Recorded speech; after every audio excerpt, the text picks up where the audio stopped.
Afrikaners is nie van nature swak nie. Ons het swak geword deur keuse. Die stadige, gemaklike keuse om te vermy. Nie omdat ons nie die werklikheid kan hanteer, maar iewers langs die pad het ons het besluit, ons wil dit nie meer doen nie. Ek weet, ek is hard op julle. Maar soos Margaret Thatcher gesê het, ja, die medisyne is sleg, maar die pasiënt het dit nodig om te oorleef. Beteken dit ons moet die medisyne weerhou? Nee.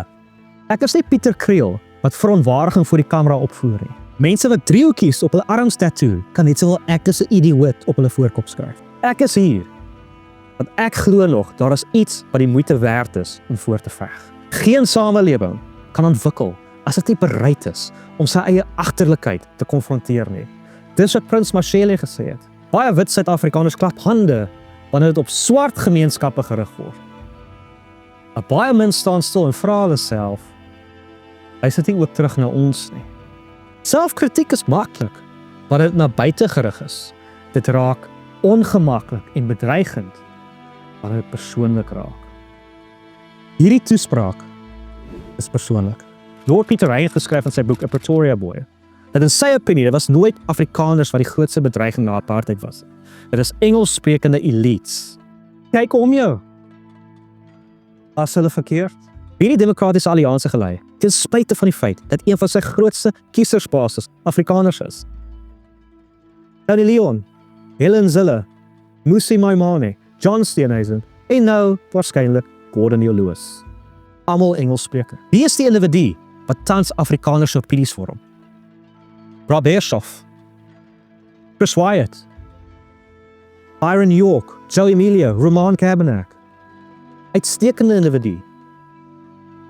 Maar kyk na hulle en vra jouself, hoeveel van hulle is Afrikaners? Hoeveel van hulle is hier gebore? Natuurlik is daar uitsonderinge.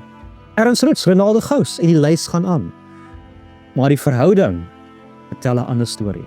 Vir elke Afrikaner is daar 2 of 3 buitestanders wat die gaping vul. En sodoende, dalk onbedoeld, trek hulle ons in hulle politiek in, hulle kultuuroorlog, hulle gruwel, hulle landse gevegte wat op ons grond geveg word, met ons woede. Dit is nie hulle mislukking nie, dit is ons sinne. Ons is 'n volk wat meer gewoond geraak het om gelei te word as om self te lei. Vir jare het ek gesukkel om te verstaan, hoekom Afrikaners, 'n volk wat getemper is in lyding, vuur en onafhanklikheid, so sukkel om beslissende gesamentlike aksie te neem. Toe het dit duidelik geword. 'n Volk wat weer dit verloor, sal veg om te herstel. Dit is nie ons probleem nie. 'n Volk wat weer dit val, sal probeer gryp aan iets om vas te hou. Dit is nie ons probleem nie. Ons probleem is dat ons onsself oortuig dat ons wen, terwyl ons alles verloor wat saak maak.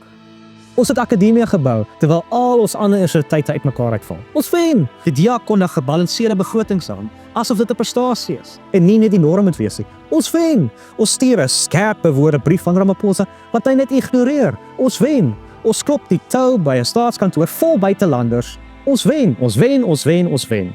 En in die aand, wanneer die glimlag sak, wanneer ons probleme moet hanteer, skakel ons die televisie aan. En ons sien vir Cyril Ramaphosa wat sê ons frustrasie is rasisme. Yes, like, it's never been as good as it is. For white people, much as democracy came and arrived, the situation was still just as good for them. Ons sien vir Fikile en Balula wat vir ons sê, ons vriende, ons familie, ons kinders wat die land verlaat het. Ons parkeerwagters. Parkeerwagters. Ons is so verboureer en ons word so aangeval, dat wanneer ons 'n slaggat regmaak, dan sê ons jammer. Alleen in die slaapkamer, wanneer die lig af is, en dan sit jy met jou gedagtes. Dan vloei die trane. Uit frustrasie, uit hartseer, uit iets moeilike om te benoem.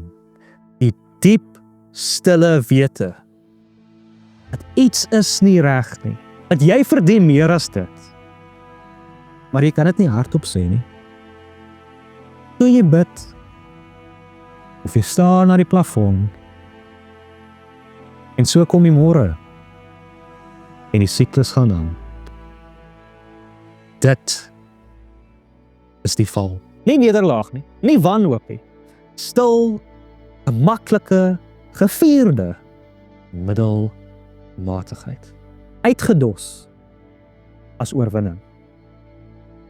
Ons is so gekondisioneer om elke klein wins toe te juig, dat ons vergeet het hoe om te meet hoe ver ons geval het. Hierdie hele toestand kan in 3 Afrikaanse woorde vasgevat word. Ons sal dit self doen. Ons sal iets uitwerk. Ripperton is 'n strykreet. En nou is dit besig om 'n holdeblyk te raak. Vandag wil ek vir jou 'n nuwe frase gee. Is jy reg vir dit? Hier kom dit. Verwag meer. Eenvoudig, verwag meer. Verwag meer. Hoekom? Want jy dien meer as hierdie. En jy kan nie meer begin te verwag as jy nie eerlik is met jouself nie.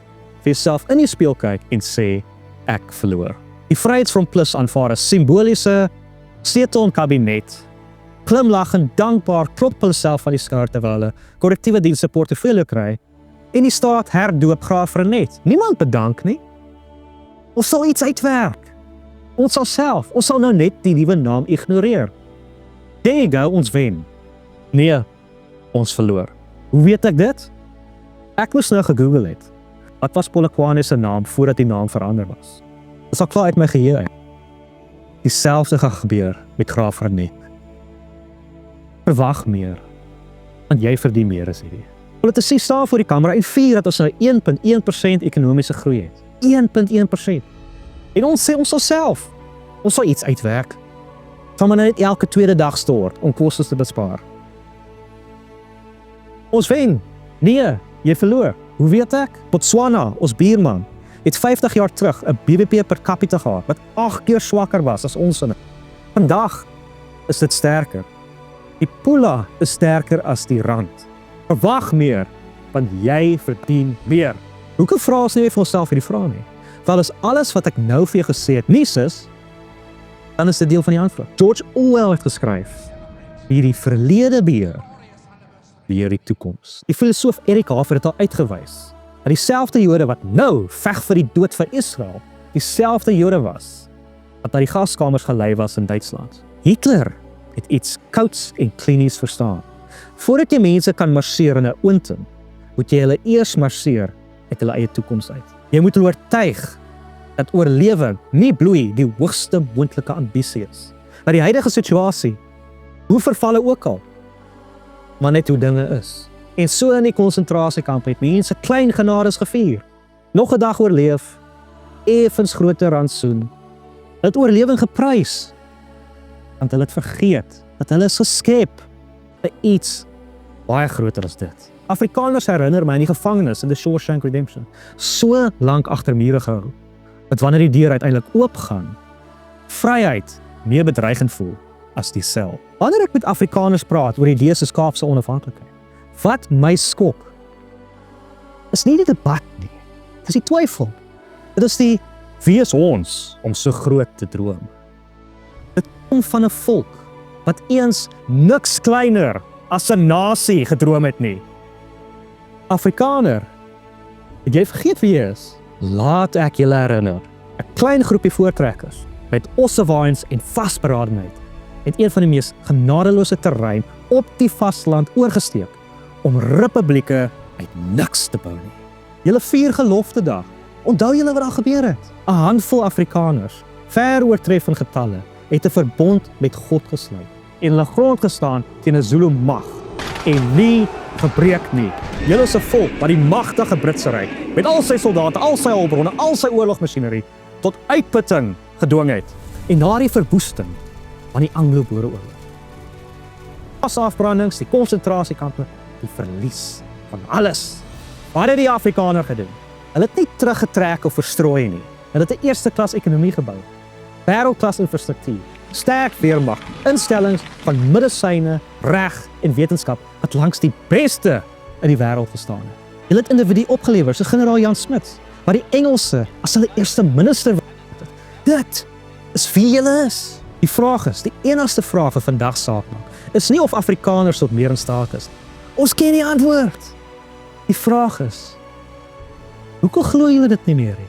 Soos hulle sê in The Shawshank Redemption. Whoop, is 'n gevaarlike ding. Ja, dit is. Dit sal jou ontstel. Dit sal jou hok kleiner laat voel.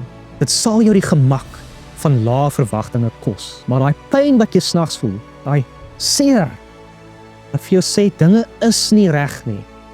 Dat jy is gemaak vir meer as hierdie. Is nie jou vyand nie. Dit is jou erfenis wat jou terug huis toe roep.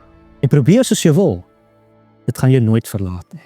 Want geen goeie ding sterf ooit nie. Die transformasie waarvoor ek vra, is nie net polities nie. Dit is innerlik. Dit beteken om jouself nie teen jou vyand te vergelyk nie, maar teen jou beste moontlikhede. Hoe lyk 'n Afrikaner gemeenskap wat werklik uitnemendheid van homself verwag? Dit vra eerlikheid om te erken dat alles is nie altyd iemand anders se skuld. Het gemak soms lafheid geword het. Dat stilte meer 'n pligtigheid geword het.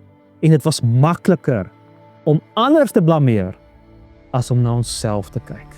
Dit is nie selfhaat nie. Dit is presies die teenoorgestelde. Jy vra net meer van dit waarin jy glo. 'n Volk wat weer leer droom, sy eie drome gewortel, sy eie geskiedenis, sy eie grond, kan nie onderdruk word nie. Ek soek nie julle applous nie.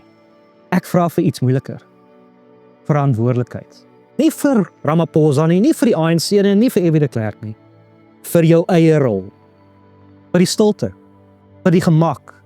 Vir die tye wat jy gesê het, ons sal self, wanneer jy weet, jy kon meer gedoen het. Wat ek wil jy moet doen, is 2 goed. Skryf in die kommentaar, neem nou deel. 1. Ek vat verantwoordelikheid vir my volk, vir my familie, vir my Suid-Afrika. Nommer 2. Die toekoms wat ek soek, vir my familie, my volk, my Suid-Afrika, lyk soos dit. En maak daai sin klaar, daai paragraaf klaar, daai storie klaar. Maak dit klaar. Maak dit spesifiek. Praat oor jou dorp, jou mense, jou visie. Verwag meer, want jy verdien meer.